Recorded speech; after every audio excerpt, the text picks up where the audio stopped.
We now have a very exciting panel, the path to programmable networks. And to actually run and moderate this panel, we have Mikko Jarva. Please, Mikko, come on stage.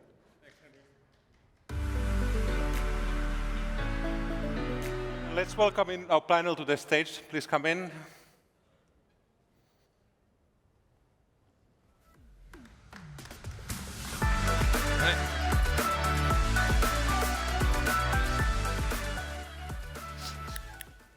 All right, we're going to talk about the path to the programmable networks, but let's start with the introductions first. So, who do we have in here? Welcome. Mikko, I'm wearing a touch of green because I'm representing KPN, which is a Dutch incumbent operator, heading the Innovation and Partnerships Department, and our color is green. Welcome. Hi, I'm Mark Henry from BT. I look after network strategy and spectrum. Hi, Alex Reichl, Liberty Global. I'm a Director of Mobile Strategy and Innovation. Hi, I'm Sadhu, Senior Vice President, heading the high-tech vertical at Innova Solutions. All right, welcome all, and nice to have you here, and nice to have a representation of the ecosystem, different parties, not only service providers, but also solution developers and customers of the programmable networks, users of the programmable networks. We're going to talk about practical progress in here, actually, some mission-critical use cases, actual applications that are enabled by programmable network. But just to short review of what Skumbin discussed before, to make the value creation from programmable networks possible, what do we need? Obviously, we need to have those programmable networks in place, and we discussed a bit about the progress that we have made in signing programmable network providers into a platform, and also baselining the programmable network capabilities, meaning exposing those into a platform. And then we have the global platform, which provides easy-to-use, low-threshold developer experience to integrate the programmable network use cases and capabilities in the application, regardless of the underlying networks, global experience, simple yet powerful developer experience, and powerful capabilities. Skumbin discussed about those in the previous call. And then, maybe, of course, most importantly, is the growing ecosystem on the demand side, the applications, the mission-critical applications that will not work if they cannot get right kind of a network capabilities and network specialization in place. We have, of course, the drone operations, providing emergency services, video feed, infrared feed from emergencies such as fires. Very valuable capability to help the fire crews before they even get onto the site. We have finance or asset management, ability to track devices, assets, people safety. Raj will talk more about that. Immersive streaming. I think Peter talked about this use case. Using 5G for broadcasting. What's the alternative? Is paying tens of thousands for one event for wireless broadcasting system and setting that up. What if you can instead use a specialized network, which is exactly created on demand programmably for that event? And then remotely driven cars. Mission critical application. If you don't have a program specialized network, what happens? The car stops in the middle of an intersection and blocks the traffic, as we saw happening in San Francisco. And finally, the remote driven SIPs. Expensive operations. Huge things will happen when you don't have the network specialization capability in there. A lot of money saved, a lot of value being created. So we're going to focus on that one today, what we can really do when we program the network in there. And let's start from the Liberty Global. And Alex, we already saw the video there, so yes. Maybe I'll skip that now. Or anybody want to see it again? Sure. Sure. Someone stole your thunder. Okay. Yeah. C4 is. Yeah. So, Alex, tell a bit about network as a service. Its value in here. And yeah. So, thank you. Yeah. Great. So we, I think it's fair to say, having listened to session one, having listened to what's been said so far today, there does seem to be a common songbook that we as operators are singing from here. We all see this as something that brings value to both us and externally. But the real value comes, and what we're doing today is advocating to you to try and expand the reach, the awareness, the knowledge, and get these fundamental tools out into the community to really land the opportunity.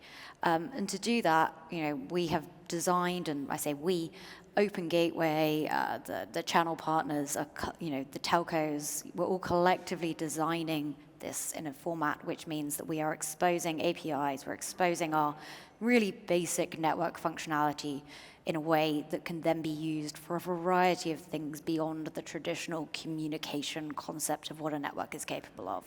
And we're doing that in a way that, just lands a few really straightforward things. It has to have ease of use in mind. It has to be as straightforward as humanly possible to be picked up, to be used in any application that's out there. It has to be quick and efficient. This has to make things faster. This has to be better. And it has to allow things to be scalable on demand. We can't, make this for one use case only, and that's where it stops. It has to have expanding possibilities. The very nature of this, we're exposing our network capabilities. We're exposing things that we have held very close to ourselves for a long time as operators. So this is secure by design. We can't put these things out there and risk anything wrong. And that's, I think, the great thing about the way the Comara APIs have been standardized is they are done in a way that doesn't risk that. That is sort of a fundamental tenet of the way those standards are designed.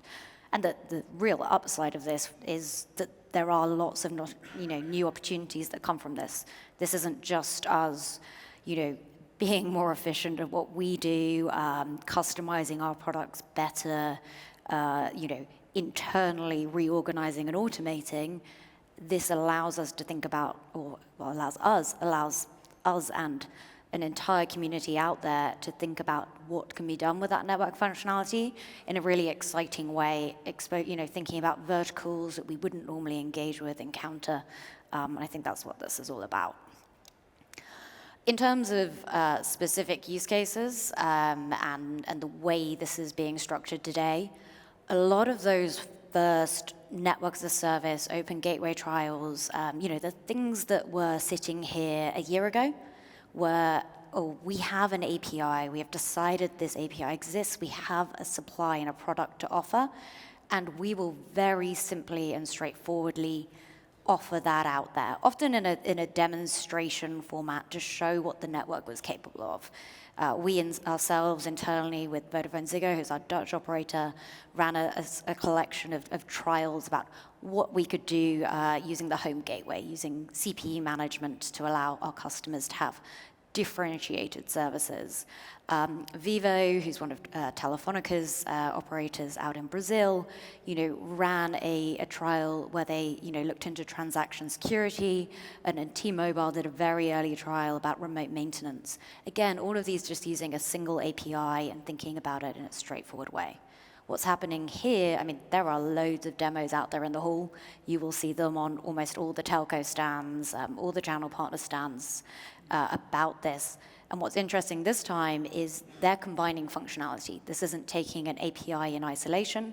This is saying, how can we bring those together, do more exciting things with them?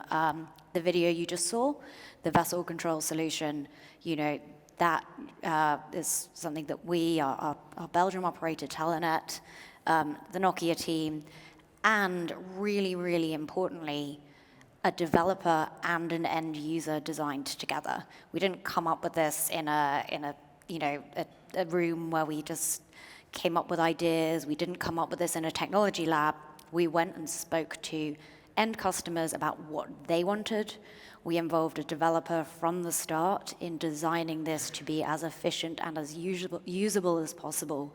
And these kind of products that are purely based on those customer insights, I think that's where we're going with this. And the future is, that's with a specific end user, that's with a specific customer that we've identified. The goal is that anyone can use these, or anyone who's approved and signed off and agreed to be a safe user, and those end use cases are endless. Based on time, I am going to skip over this final slide.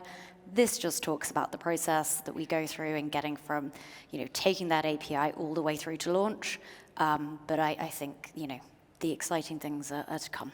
Thanks, Alex. That's exciting. Jacob, I heard you doing something really cool things with the programmable network capabilities in KPN. Can you talk about that? For sure. Let me give you a bit of insight in that. I'm going to repeat a little bit what has been told before, because I think the hidden features of our network are so important. There are so many things that we can get out of it. So we are a very strong supporter in the Netherlands, but also as KPN, to make that network and all the functionalities available through standard. Because that standard is also what made us as a telecom community also big. We standardized on a couple of things. So that standardization, I think, is very, very important. And in that network, there are so many things available. There are so many technology available. Let's see what we can, how we can use that and how we can make that available. And that meant that we already started with the 2 versions, like was presented also in the Vonage presentation, the SIM swap and the number verify. These are the ones, because what I see is that a lot is connected to fraud and fraud management, etc. There is so much demand for that. We make that available. But we also had the idea, what else can we bring to it? And quality on demand has been discussed before. And although this is the Mobile World Congress, I think we also need to think about a couple of things and standardization on the fixed side of the house. So we were thinking about what can we do on the fixed side, and that's I tried to do that with a small video. It's really about perfection. It's really about one click that we can do. So think about yourself being in a Microsoft Teams or in a Google Meet type environment, and suddenly something goes wrong with your connection. How nice would it be if you use your developer community, like in this case Domos, and that you can measure what the quality really is at that moment in time, and that you get a trigger that you maybe should improve the quality of your network by an instant Wi-Fi slicing type application as one example, or that you're running out of bandwidth and that you get a trigger, okay, you can now get a bit of extra on your fiber network so that you have the download speed, which is necessary to have the right quality. So I think this is also one of the examples where we should work on. Not only on the vessel, although I like the vessel part, etc. But let's keep it also very close to home. And Alex, with a little help of yourself, we're going to make the Netherlands also a strong advocate for open gateway, standard APIs, giving that to the developer community, and make all these hidden treasures in our network available for everyone. Yeah, and let's drive the convergence as well. I mean, they should be seamless for developers to access the network capabilities regardless of the technology. By the way, quick quote. How many of you have had issues with the network quality while having a conference call or team session? Universal experience. The magic of the QoD is that many think about, okay, when are you going to need it? But when you see it actually in action, it's like a no-brainer kind of a thing. Yeah. Mark, how about BT? What are you doing with the programmable network capabilities? I'll just move off Jacob's slide, I think. Oh. Yeah. It's not moving. Yeah, so I mean, we have a successful, small but successful API business, mostly around fraud, bulk messaging, and but we think that Kamara Open Gateway is really important to actually grow the ecosystem. So I've been told we're the first European operator to be GSMA certified for the SIM swap API. We already had a SIM swap API, but it's important for the ecosystem that we do standardize within Kamara, standardized by code, not by definition. And that will give us a much better opportunity to grow the market. So fraud prevention is a really important business for us, and we want to grow that. In other areas, like Jacob in fixed, we're building this programmable network. We call it Global Network Fabric for our global customers. And we're exposing capability through API directly to our customers so they can configure their own network service. They can deploy firewalls in different regions. And we see that as a complete integrated fabric. And probably the third area that I'd highlight is, over the years, we've a reasonable media and broadcast business. And for outside broadcast, and we do this ourselves for BT Sport, or what was BT Sport, typically a broadcaster wants quality for a time slot in time, but what they're used to in satellite is you click, you make a reservation for the time period and the location you're at. And we're recreating that kind of service off the terrestrial mobile network with a guaranteed sort of quality API, but in the uplink quality for broadcasters, so that they can actually do it much quicker, and they can pop up in real time, say something happens outside the Houses of Parliament or whatever, and they can get that quality connection very quickly. So there's just three, but yeah, we're exploring lots, and I'd love to hear from my colleagues about their examples, which is great. Yeah, that's a great example, and really, if you think about benefit, if you can use programmable 5G for broadcasting, is first of all the real-timeness of it. So if you use satellite connection instead, that increases the latency. And then the other one is, of course, the inherent programmability of the 5G network. And then the other one is the cost of the alternatives. And the on-demand capability in the program. Yeah, let's hear about then something pretty exciting. Russ, I heard you are actually launching some new solutions to the verticals which are based on programmable network capabilities. Can you tell about those? So we launched 2 products here at Mobile World Congress, which are using the network APIs. One is the worker safety, and worker safety uses the location API from the network. So basically, we can track the location of the worker, and if he's working at a hazardous location, they can set up like, okay, ping me every 5 minutes. So I want to make sure, are you safe? Okay. Or you talk of a geofence, like if the person is between certain locations, a chemical chamber or something, like how much time he has to be there. So these are some of the things very important. Previously, you can use the GPS from the location, but GPS drains the battery much faster. And what we are doing in the worker safety app that we built is using the location API, and it's not that power consuming. And when there is an emergency, there is an emergency button in the app. So if the worker wants to reach to the emergency immediately, can press the button. That's when we turn on the GPS, get the real-time location, and then provide all the help. And the app also does incident management. Anything, if there is incident that happens, all the way from tracking to the closure, everything is included in the app. And another feature of the app is the environmental stuff. So we are also looking at how can we use the base station cell towers to get some environmental factors, right? So that is something that we are also incorporating. So pretty much everything, all the information is coming from the cellcos, networks, and base stations. Right. That's the worker safety app that we launched. And the other one is the asset management. And asset management is one of the major problem that the bigger industries are currently facing.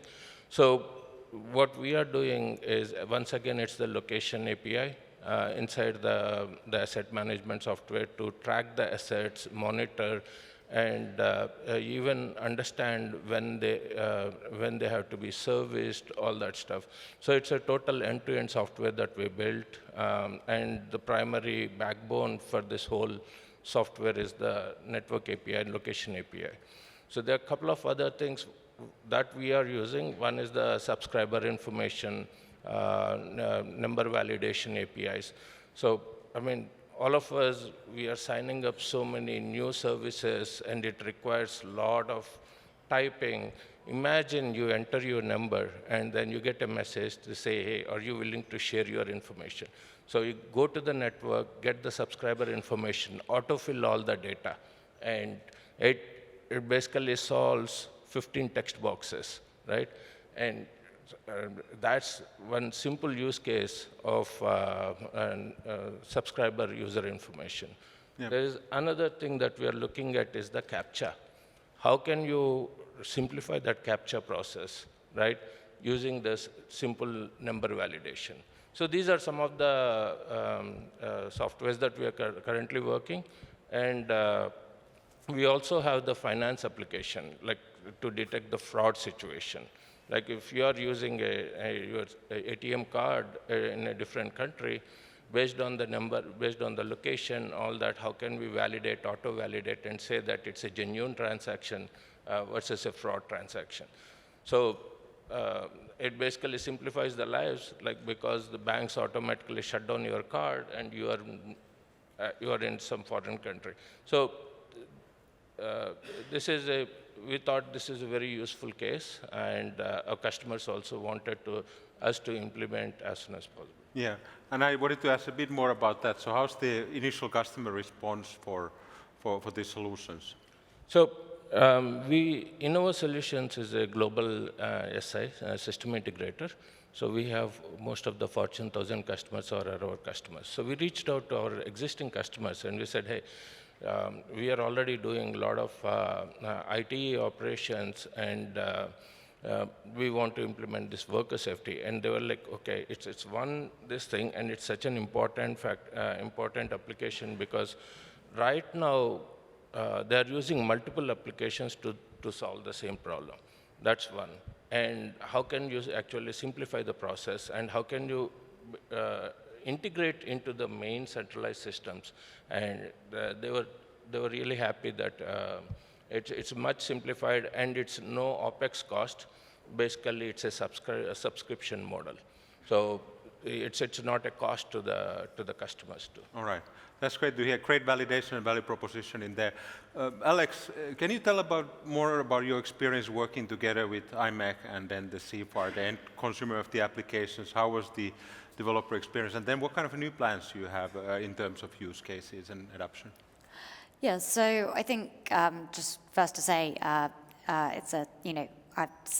we actually had a really productive engagement, I think, and it was a great way of designing this, across end to end as a solution, rather than individuals coming, treating this like a very different vendor type differentiator relationship. It was that collaboration was really valuable. I think the key feedback we got from those participants, so from IMEC in particular, was actually the APIs they used, the way they were exposed through the Nokia platform was phenomenally easy to use. They said it was both very, very straightforward to understand and really easy to implement and integrate. They recognize that they come from, they're a developer that works in the telecom space, so they do understand what's going on, under the surface of that iceberg, but they don't believe that it would be particularly difficult for developers elsewhere. It's been abstracted in a way that's very, very straightforward. So that was really promising and encouraging to hear that those efforts to simplify have landed. We see this, this is a very specific use case. It makes for wonderful videos because we are steering big ships around ports, and that is pretty exciting stuff. But that's a subset of what you can do with those same APIs. That sort of automation of vehicles, that works in the context of, other sort of logistics tracking, movement of objects around private network spaces, be they factories, be they, struggling to think of these now, but, and again, just to keep things really simple, if we just talk about those two APIs that we use for that use case, quality on demand, the types of use cases with that are endless. A number of them have been mentioned earlier today, but you can play around with all sorts of fun things with quality on demand. both within your fixed network and definitely on the mobile network. In terms of location, you've got logistics, you've got emergency disaster response, you've got tracking, you've got playing around with marketing, targeted advertising. I know somewhere in the stand I've seen that demonstrated. So there's lots that can be done.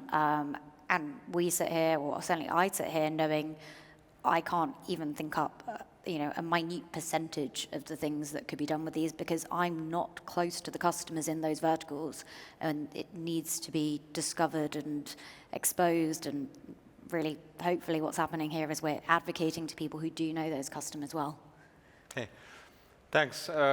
Mark, any plans for commercialization, for example, on the broadcasting application or solution? Yeah. We're certainly moving towards commercialization, but we're in sort of trial phase at the moment. But I agree with what Alex was saying about we don't necessarily know how network quality will get used in the end. And this is a business strategy to address the long tail. Today we address the fat end of the tail with heavy integration. Someone will approach us. Once we make these APIs available on demand, and we go to where the developers are, so we've worked with Nokia, we announced we're working with Microsoft on getting to developers, we'll work with others, we'll be wherever. I'll resist the urge to be Steve Ballmer and just yell developers.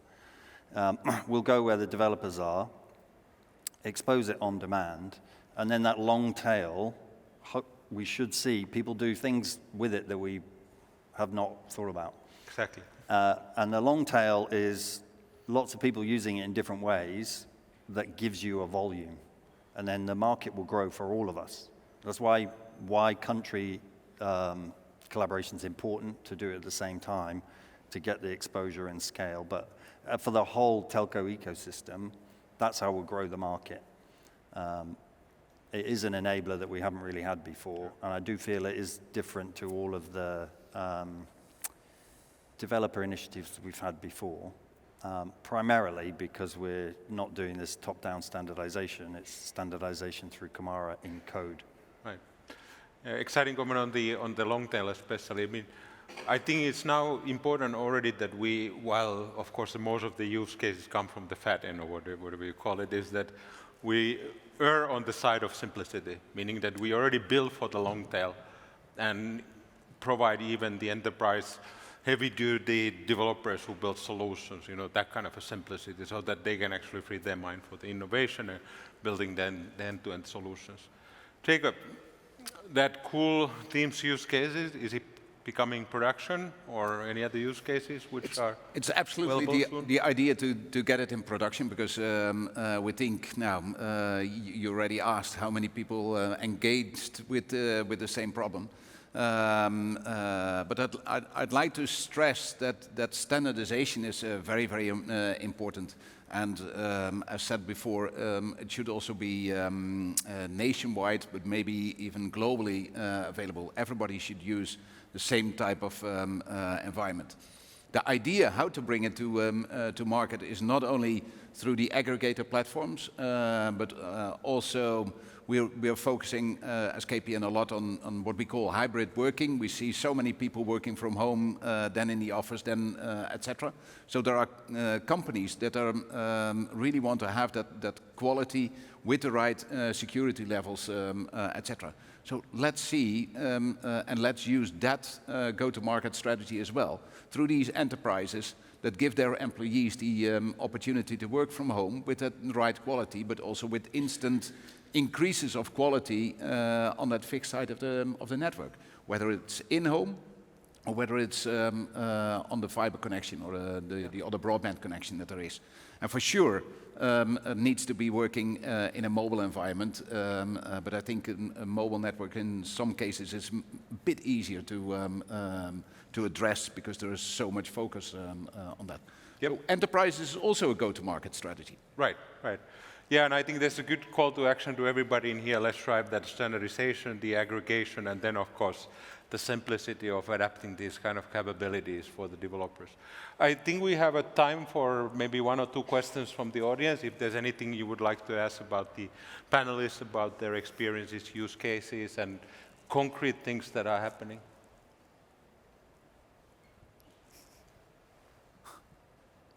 Yeah. All right. Wow. In the middle there.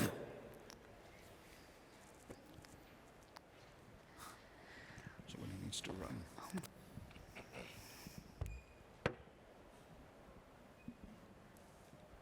Hi. I would like to know what's the latency when we are using this quality on demand API. What is it that you have seen in the network? So is it in the range of milliseconds to reconfigure this and provide the additional quality that is required for the use case? Or is it like a reserved capacity that is being used at a specific time? It's in the range of milliseconds. So of course, because there's a network which responses, there is some latency in there, but we have seen 200 millisecond kind of latencies in our testing, which means that from the user experience point of view, it feels immediate or real time, and actually powers this kind of an application. That's the control plane latency, though. The service obviously will have lower latency once configured. And sure. Yeah. So I mean, the 200 milliseconds is the response from the application to the network and back. But we have a video on our boot, or actually we can show through TeamViewer an application where we do QoD automatically, and the perception of the video stream improving is immediate from all intents and purposes. That's what when I was telling about everybody doubts about QoD when they see it is actually in action. That's the example that we can show about it. So it's getting to the point that actually it's instantaneous, on demand, in real time. And this requires the standalone 5G to be applicable. So it doesn't work with the non-standalone versions. QoD works also on the non-standalone. So some of these use cases, actually all of that we discuss, location checks, data reachability, QoD work also on NSA or 4G. There are equivalent capabilities available on the network. Then when we go into this specialized network using slices, obviously that requires the standalone 5G capability. Our preference is to do in standalone. Yep, that makes things easier. All right, thank you. Okay. Conveniently located. Okay, sorry, can I ask one more question? Yeah, I think so. Well, do we have some more time? It's a bit of a short question. Okay, my question is, I'm just wondering what's the commercial potential space, and how did the vendor and how did the operator earn their money? I mean, how did the commercial works? You know, I'm not sure. Am I clear about my question? Yeah. So the overall model, and I'm talking now from the aggregator platform point of view.